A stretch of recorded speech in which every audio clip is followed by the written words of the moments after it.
నమస్కారం. ఒకవైపేమో అమెరికా, మరోవైపేమో మన పాతమిత్రుడు రష్యా. ఈ రెండింటి మధ్య నలిగిపోతూ ఇండియా చమురు విషయంలో ఎలాంటి బ్యాలెన్సింగ్ యాక్ట్ చేస్తోందో ఆ సంక్లిష్టమైన దౌత్యం గురించి ఈరోజు మనం వివరంగా చూద్దాం.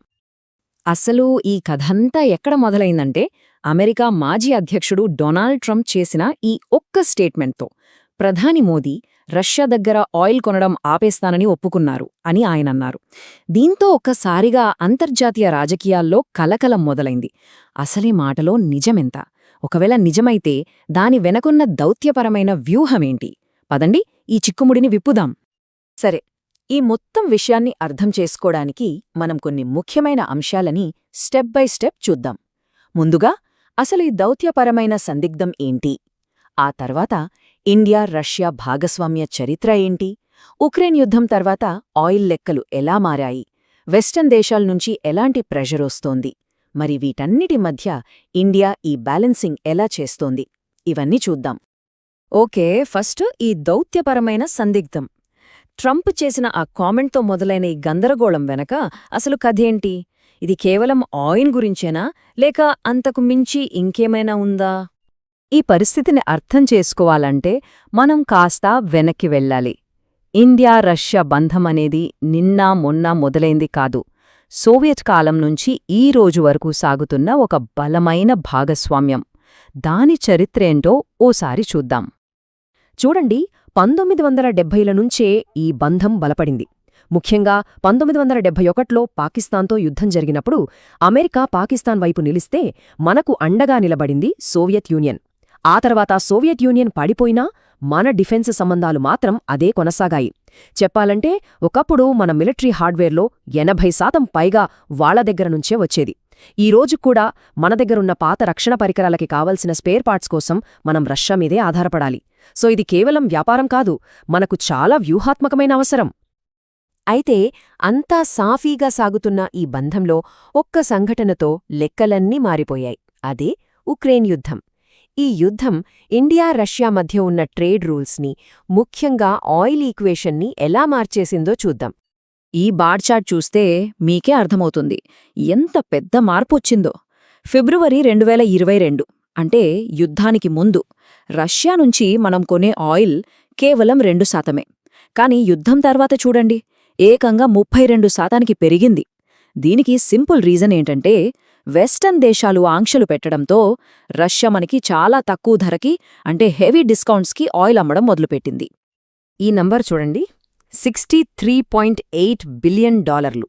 2024-25 ఆర్థిక సంవత్సరంలో ఇండియా రష్యా నుంచి కొన్న చమురు విలువ ఇది. మన రెండు దేశాల మధ్య మొత్తం వాణిజ్యం $68.7 బిలియన్ అయితే అందులో సింహభాగం ఈ ఆయిల్దే అన్నమాట. ఇదొక రికార్డ్. సరే, మరి ఇంత పెద్ద మొత్తంలో రష్యా నుంచి ఆయిల్ ఎందుకు కొంటున్నారని అడిగితే ఇండియా సమాధానం చాలా స్పష్టంగా ఉంది. ఎనర్జీ సెక్యూరిటీ, అంటే ఇంధన భద్రత, 140 కోట్ల మంది ప్రజల అవసరాలు తీర్చటం, పెరుగుతున్న ముడి చమురు ధరల నుంచి వాళ్లని కాపాడటం తమ మొదటి ప్రాధాన్యత అని న్యూఢిల్లీ చాలా క్లియర్గా చెప్పింది. ఇది మా వాణిజ్య ప్రయోజనాలకు సంబంధించింది అని తేల్చి చెప్పేసింది. అయితే మనం ఊహించినట్టే ఈ కొత్త ట్రేడ్ డీల్ పశ్చిమ దేశాలకి, ముఖ్యంగా అమెరికాకి నచ్చలేదు. వాళ్లనుంచి ప్రెషర్ మొదలైంది. మరి ట్రంప్ అడ్మినిస్ట్రేషన్ దీనికెలా రియాక్ట్ అయిందో చూద్దాం. వెంటనే వాళ్లొక 25% రష్యన్ పెనాల్టీ టారిఫ్ని ప్రకటించారు. అయితే ఇక్కడొక ఇంట్రెస్టింగ్ పాయింట్ ఉంది. రష్యా దగ్గర ఆయిల్ కొనేది మనం ఒక్కళ్లమే కాదు కదా, చైనా కొంటోంది, కొన్ని యూరోపియన్ దేశాలు కూడా కొంటున్నాయి. కాని వాళ్లందర్నీ వదిలేసి ఈ పెనాల్టీని ప్రత్యేకంగా ఇండియా మీదనే ఎందుకు పెట్టారు? అదొక పెద్ద ప్రశ్న. దీనికి ఇండియా రియాక్షన్ కూడా చాలా డిప్లొమాటిక్గా ఉంది. వాళ్లు అమెరికాని డైరెక్ట్గా ఏమీ అనలేదు. విదేశాంగ మంత్రిత్వ శాఖ ప్రతినిధి రణధీర్ జైస్వాల్ ఏమన్నారంటే, మా 140 కోట్ల ప్రజల ఇంధన భద్రతే మాకు అత్యంత ముఖ్యం. అందుకోసం మేము ఎక్కడ నుంచైనా సరే ఇంధనాన్ని కొంటాం. ఇది మా వ్యూహంలో భాగం అని చాలా కూల్గా చెప్పారు. అంటే ఇది మా దేశ అంతర్గత విషయం, మా సార్వభౌమ నిర్ణయం అని పరోక్షంగా చెప్పినట్టయింది.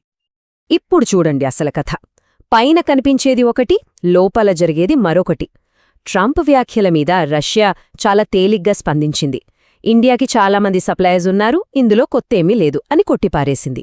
కానీ అదే సమయంలో ఇండియా ఏం చేసిందంటే నిశ్శబ్దంగా సెప్టెంబర్ 2025 నుంచి రష్యా నుంచి ఆయిల్ దిగుమతులను తగ్గించడం మొదలుపెట్టింది. దీన్ని బట్టి మనకేమర్థమవుతోంది? న్యూఢిల్లీ తన మీదున్న ఒత్తిడిని మాస్కోకి చాలా క్లియర్గా తెరవెనక దౌత్య మార్గాల ద్వారా చెప్పిందన్నమాట. సరే, ఇప్పటివరకు మనం చూసింది ఆయిల్, డబ్బు, వ్యాపారం. కానీ ఈ బ్యాలెన్సింగ్ యాక్ట్ వెనక కేవలం ఇవి మాత్రమే లేవు. దీని వెనక మన దేశ భద్రతకు సంబంధించిన ఒక చాలా పెద్ద వ్యూహాత్మకమైన కారణముంది.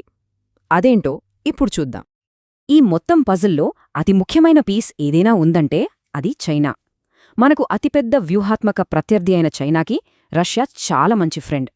ఇప్పటికే ఇండియా-చైనా సరిహద్దులో సుమారు 50,000 మంది మన సైనికులు మోహరించున్నారు. మనం రష్యా మీద డిఫెన్స్ కోసం ఆధారపడటం ఇప్పుడు 40% కన్నా తగ్గినా ఇప్పటికీ మనకు కావలసిన కీలకమైన స్పేర్ పార్ట్స్ వాళ్ల దగ్గర్నుంచే రావాలి. సో ఇలాంటి పరిస్థితుల్లో రష్యాతో సంబంధాలు పాడు చేసుకోవడమనేది న్యూఢిల్లీకి అస్సలు ఒక ఆప్షనే కాదు. అది చాలా పెద్ద రిస్క్. సో చివరిగా చూశారు కదా, ఇది ఎంత సున్నితమైన బ్యాలెన్సింగ్ యాక్టో. ఒకవైపు అమెరికా ఒత్తిడి, మరోవైపు రష్యాతో ఉన్న చారిత్రక వ్యూహాత్మక బంధం, ముఖ్యంగా చైనా ఫ్యాక్టర్. ఇలా అన్ని వైపుల నుంచి ఒత్తిళ్లు పెరుగుతున్న ఈ సమయంలో ఇండియా తన స్వతంత్ర మార్గాన్ని ఇలాగే కొనసాగించగలదా, లేక భవిష్యత్తులో ఏదో ఒకవైపు మొగ్గు చూపాల్సిన పరిస్థితి వస్తుందా? ఇది ఆలోచించాల్సిన విషయం.